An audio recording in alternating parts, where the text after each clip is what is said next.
दोस्तों, आज की कहानी की बात करूं तो आज की कहानी एक ऐसी कहानी है कि ये तमाम घटनाएं हम और आप अक्सर सुनते रहते हैं। कई बार कुछ चीज़ें हमारे ज़हन में रहती हैं। हर बार कुछ दर्दनाक चेहरा हमारे सामने आता है और इस दर्दनाक चेहरे से कम कोई दर्दनाक घटना हो तो हम बहुत ज़्यादा ध्यान भी नहीं देते हैं। यानी एक घटना को हम तभी अहमियत देते हैं जब वो पहली घटना से बड़ी घटना हो, तभी हम उस पर कोई अहमियत देते हैं, अन्यथा उस ओर कोई ध्यान भी नहीं देते। दोस्तों, ये बात कड़वी तो ज़रूर है, लेकिन ये सर्वथा सच भी है। आज की कहानी की बात करूं तो शायद ये कहानी हमारे और आपके बीच में पहुंची ही नहीं। कहीं ना कहीं इस कहानी को दबा दिया गया। लेकिन दोस्तों, वास्तव में ये घटना इतनी दर्दनाक है कि यदि एक बार आप दिल से सुनेंगे और दिल से समझेंगे तो आपकी आंखों में आंसू आ जाएंगे, आपके पैरों तले से ज़मीन खिसक जाएगी कि जिस भारत देश में हम रहते हैं, जहाँ के लोगों की सच्चाई और ईमानदारी की मिसाल पूरी दुनिया में दी जाती है, आज इस देश में कैसे कैसे हवस के पुजारी और इंसानियत के दुश्मन भरे पड़े हैं, जिनकी रगों में शायद खून की जगह वहसीपन ही दौड़ता है। नमस्कार, प्रणाम। मैं आपका भाई, आपका दोस्त अभय, और आप देख रहे हैं द कीप क्राइम। दोस्तों, आज की सच्ची कहानी की शुरुआत होती है उड़ीसा से। उड़ीसा में एक ज़िला लगता है कालाहांडी, और इसी कालाहांडी ज़िला में एक परिवार रहता है जो बेहद गरीब परिवार है। परिवार में पैसे नहीं हैं। घर का मुखिया भी पैसों को लेकर काफ़ी परेशान रहता था। बाकी परिवार के लोग भी हैं, लेकिन कोई बीमार रहता था। इस घर में पैसे कमाने वाला कोई नहीं था, और इसी घर में एक 17 साल की लड़की भी रहती थी जो काफ़ी नेक, काफ़ी समझदार और अपने परिवार के प्रति काफ़ी जिम्मेदार भी थी। उसका एक सपना था कि माँ बाप के लिए कुछ करे। जब लगभग 15 या 16 साल की हुई और उसने अपने घर परिवार की हालत को देखा कि घर की हालत काफ़ी ख़राब है और उसके परिवार में कोई कमाने वाला नहीं है, माँ बाप भी धीरे धीरे बूढ़े हो रहे हैं, उनकी दवा दारू कैसे करवाई जाए, बाकी भाई बहनों की पढ़ाई लिखाई और उनकी परवरिश कैसे की जाए, फिर यह 17 साल की लड़की सोचने लगती है कि क्यों ना मैं ही कमाने के लिए कहीं जाऊं, कहीं से कुछ कमाऊं, घर की रोजी रोटी चलाऊं। इसी अच्छी सोच के साथ ये 17 साल की लड़की अपने घर से आगे निकलती है और कोई नौकरी की तलाश करने लगती है। संयोग से अलग अलग जगहों पर नौकरी करने के लिए जाती है और अंत में आंध्र प्रदेश के विशाखापत्तनम में इसको एक नौकरी मिल जाती है, और नौकरी भी बेहद अच्छी होती है। एक सरकारी कर्मचारी थे, उनके घर पर कुछ पालतू कुत्ते थे और इसका काम ये था कि उन पालतू कुत्तों को टाइम पर खाना देना, टाइम पर उनको टहलाने ले जाना, और कुत्ते अगर कुछ गंदगी कर दें तो उसको साफ कर देना। और इसके बदले में इसको एक घर मिला था, रहना खाना फ्री था। इसलिए जो पैसे इसको मिलते थे वो पैसे इसके बच जाते थे और उन पैसों को ये अपने घर भेज देती थी। उस लड़की ने जब ये नौकरी देखा तो ये काम उसको काफ़ी अच्छा लगा। वो उड़ीसा से आंध्र प्रदेश आती है और आने के बाद नौकरी करने लग जाती है। उसके घर वाले भी काफ़ी खुश थे कि काफ़ी अच्छी फैमिली मिली है नौकरी करने के लिए और उनकी बेटी को कोई दिक्कत नहीं होगी। वक्त के साथ साथ ये जो लड़की है ये भी विशाखापट्टनम के ढंग में ढल जाती है। दिन भर अपने काम में व्यस्त रहती है। कुत्तों को दिन भर तो खाना देना नहीं था, सुबह और शाम ही खाना देना था या दोपहर को खाना देना था, और बाकी वक्त में ये एकदम से फ्री रहती है। तो कभी कभी ये इधर उधर घूमने भी चली जाया करती थी, और इसी घूमने के दौरान इस लड़की की मुलाकात एक लड़के से होती है जिसका नाम होता है इमरान। इमरान मूल रूप से झारखंड का रहने वाला है और वो भी विशाखापट्टनम में कोई नौकरी करता है। इमरान भी लगभग 23 या 24 साल के आसपास का था। जब इस लड़की से उसकी मुलाकात हुई तो दोनों के बीच में धीरे धीरे नज़दीकियाँ बढ़ने लगती हैं, और जब दोनों के बीच में नज़दीकियाँ बढ़ने लगती हैं तो दोनों के बीच में प्रेम प्रसंग शुरू हो जाता है। अब ये दोनों एक दूसरे के साथ जीने मरने की कस्में खाने लगते हैं, एक दूसरे के साथ वक्त गुजारने के लिए काफ़ी परेशान भी रहने लगते हैं। दोनों एक दूसरे के साथ शादी करने का फैसला भी कर लेते हैं। ये तमाम चीज़ें चलती रही। धीरे धीरे वक्त आगे बढ़ा और इसी 17 दिसंबर 2023 की ही बात है। 17 दिसंबर को इमरान का जन्मदिन आता है। इस लड़की को ये पता था कि 17 तारीख को उसके प्रेमी इमरान का जन्मदिन है। लड़की अपने हिसाब से तैयारी करती है। तैयारी करने के दौरान इसने जो कुछ भी पैसे बचाए थे उन पैसों से अपने प्रेमी इमरान के लिए एक गिफ्ट खरीद लेती है और इस गिफ्ट को अपने पास रखती है और इंतज़ार करती है कि 17 तारीख आए और मैं ये गिफ्ट अपने प्रेमी इमरान को दे दूँ। और फिर 17 तारीख भी आ जाती है। ये अपने बॉयफ्रेंड से कहती है कि आज जो मेरे मालिक हैं, यानी जिनके घर पर मैं काम करती हूँ, आज वो घर में नहीं हैं, और अगर आज तुम चाहो तो आज मैं तुमसे मिलने आना चाहती हूँ और तुम्हें एक प्यारा सा गिफ्ट देना चाहती हूँ। इमरान जब ये बात सुनता है तो काफ़ी खुश हो जाता है और कहता है कि एक काम करो कि यार के बीच पर आ जाओ। ये लड़की इमरान को देने के लिए गिफ्ट लेती है और आर.के. बीच पर पहुंच जाती है। वहां जाने के बाद अपने बॉयफ्रेंड इमरान से मिलती है और मिलने के बाद उसे गिफ्ट देती है। उसके कुछ देर बाद इमरान उससे कहता है कि आज मेरा जन्मदिन है और आज मैं तुम्हारे साथ कुछ वक्त गुजारना चाहता हूँ और आज मेरा जन्मदिन भी है, तो प्लीज़ तुम मना मत कर देना। वो लड़की जब ये बात सुनती है और उसके प्रेमी का आज जन्मदिन भी है, तो उसने कहा कि ठीक है, बताओ कहाँ चलना है। इमरान जब ये देखता है कि लड़की राज़ी हो गई है, तो उस लड़की को अपने साथ लेकर एक लॉज में जाता है जहाँ पहले से ही लड़के रहा करते थे और उस लॉज में सिर्फ और सिर्फ लड़के ही रहते थे। अब ये लड़की अपने बॉयफ्रेंड के साथ उस लॉज में जाती है और वहाँ जाने के बाद उसका बॉयफ्रेंड इमरान उससे कुछ देर तक तो सिर्फ बातचीत ही करता है। थोड़ी देर बाद इमरान उस लड़की से जिद करता है कि मुझे तुम्हारे साथ शारीरिक संबंध बनाना है। लड़की जैसे ही वे बात सुनती है तो काफ़ी हैरान हो जाती है, क्योंकि इससे पहले ना तो इस बारे में उसे कोई जानकारी थी और ना ही कभी इमरान ने ही इस बात का चर्चा किया था। इमरान लगातार उस पर अपने जन्मदिन का हवाला देकर उसके साथ संबंध बनाने का दबाव बनाता रहता है। कुछ देर तक तो लड़की सोचती रहती है और इससे पहले कि वो कुछ बोलती कुछ करती, इमरान उसके ऊपर हावी होना शुरू हो जाता है। लड़की जब ये तमाम हरकतें देखती है तो उसे लगता है कि शायद उसने यहाँ आकर बहुत बड़ी गलती कर दी है। अब लड़की अपना बचाव करने की कोशिश करने लगती है, इमरान को धक्का देने की कोशिश करने लगती है, लेकिन इसी दौरान इमरान का एक और दोस्त जिसका नाम है शोएब भी आ जाता है। शोएब भी कमरे में आ जाता है। इमरान तो पहले से ही कमरे में था। ये दोनों मिलकर उस लड़की पर काबू करते हैं और बारी बारी से इमरान और शोएब दोनों मिलकर उस लड़की के साथ सामूहिक बलात्कार करते हैं और ये सिलसिला कई घंटों तक चलता रहता है। कभी शोएब बलात्कार करता तो इमरान दरवाजे पर पहरा देता, जब इमरान लड़की के साथ दुष्कर्म करता तो शोएब पहरा देता। एक लड़की जो अपने बॉयफ्रेंड के लिए एक एक पैसा जोड़कर उसको गिफ्ट देने के लिए कुछ सामान खरीद कर लाई थी, और जब वही लड़का उसके साथ ऐसा घिनौना काम करने लगता है तो वो लड़की एकदम से पूरी तरह टूट जाती है।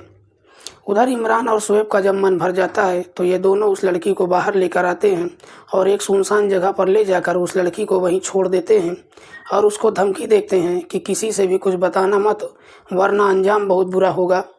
अब लड़की बेचारी करे तो करे क्या, आखिर किससे कहे। बहुत बुरी तरह से टूट जाती है और उस जगह से अपने कमरे में जाती है। कमरे में आने के बाद चुपचाप से एकटक होकर छत की ओर देखती रहती है और सोचती है कि जिससे वो इतना प्यार करती थी उसने ही इसके साथ इतना घिनौना काम किया है।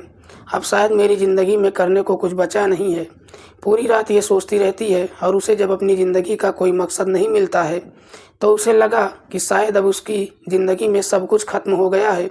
तो उसके दिमाग में आया कि क्यों ना अब अपनी पूरी ज़िंदगी ही ख़त्म कर ली जाए। इसके बाद ये लड़की एक बीच पर जाती है आत्महत्या करने के इरादे से, दरिया में कूद कर आत्महत्या कर लूँगी। अब ये लड़की जब उस बीच पर जाती है तो जैसे ही पानी में कूदती है तो वहाँ आसपास काफ़ी लोग मौजूद थे। खासकर ऐसे लोग भी मौजूद थे जो समुंदर किनारे धंधा करने जाते हैं, जैसे कोई नारियल बेचने वाला, कोई फोटोग्राफर या कोई पॉपकॉर्न बेचने वाला। ऐसे ही एक फोटोग्राफर था जिसका नाम था राजू।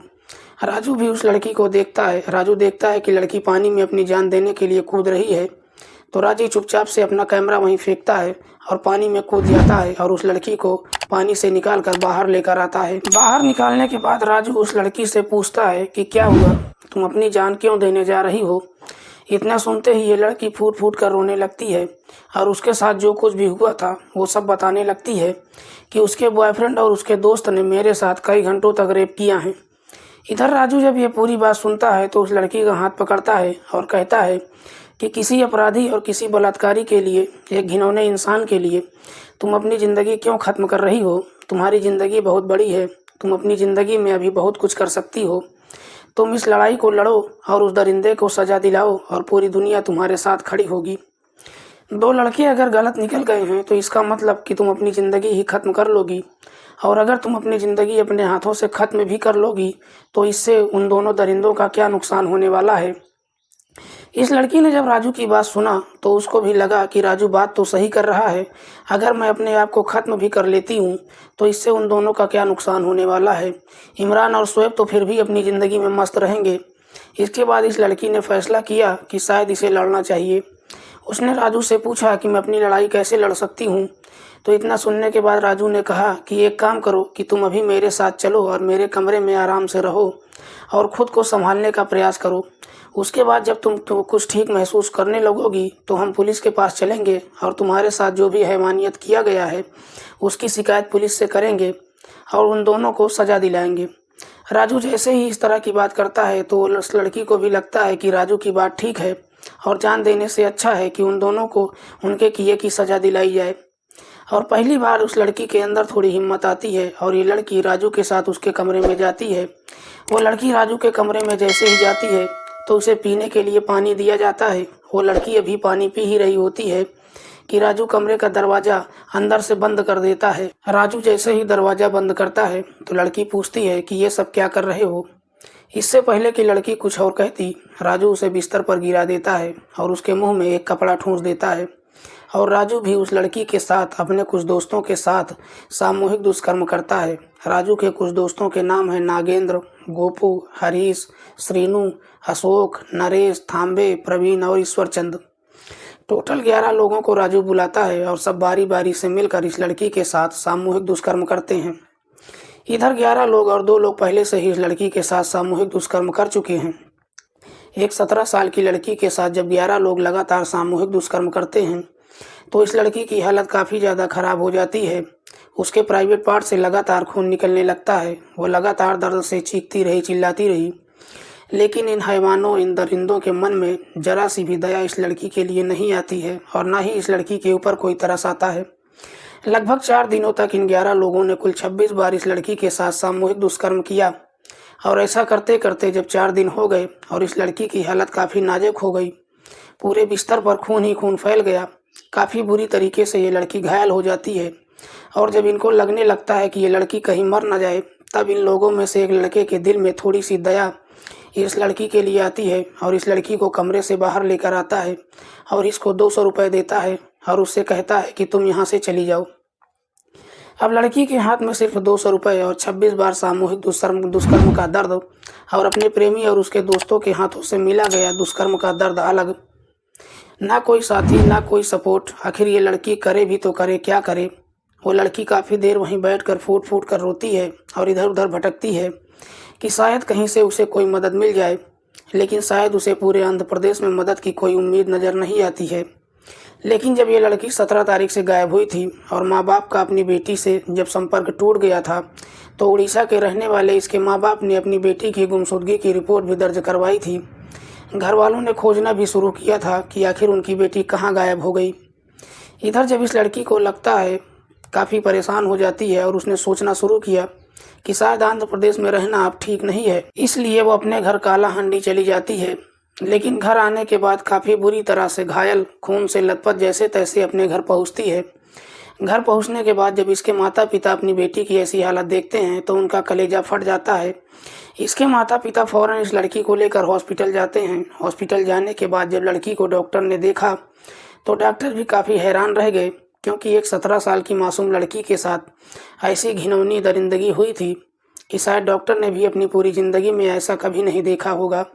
जिस प्रकार उस लड़की का प्राइवेट पार्ट पूरी तरीके से ख़राब हो गया था। ट्रीटमेंट के बाद इस लड़की का मेडिकल कराया गया। जब लड़की कुछ ठीक हुई, बोलने के लायक हुई, तब इस लड़की ने अपना बयान पुलिस को दिया। उसके बाद उड़ीसा पुलिस ने आंध्र प्रदेश की पुलिस से संपर्क किया। फिर जब उन दरिंदों की तलाश हुई तो आखिर 2 जनवरी 2024 को 11 लोगों को गिरफ्तार किया गया। लड़की का जब मेडिकल कराया गया तो इस बात की पुष्टि हुई कि उसके साथ सच में 13 लोगों ने सामूहिक दुष्कर्म किया था। दोस्तों, आप सोच कर तो देखिए कि एक 17 साल की मासूम लड़की को पहले 2 लड़कों ने रेप किया, फिर जब वो आत्महत्या करने गई तो उसके साथ 11 और लोगों ने सामूहिक दुष्कर्म किया। दोस्तों, फिलहाल बात करें इस पूरे केस की तो 11 लोगों को गिरफ्तार करके जेल भेज दिया गया है और इमरान और उसके दोस्त शोएब को पुलिस अभी भी तलाश कर रही है और उम्मीद है कि जल्द से जल्द उन दोनों दरिंदों पे भी पुलिस गिरफ्तार करके जेल भेज देगी। दोस्तों, इस पूरी कहानी सुनाने का उद्देश्य किसी को परेशान करना नहीं है, किसी की भावनाओं को आहत करना नहीं है। हमारा उद्देश्य समाज में हो रहे अपराध के प्रति आपको जागरूक करना है। दोस्तों, आज की कहानी आपको कैसी लगी कमेंट करके हमें ज़रूर बताइएगा। मिलते हैं किसी और सच्ची कहानी के साथ, तब तक के लिए नमस्कार, जय हिंद।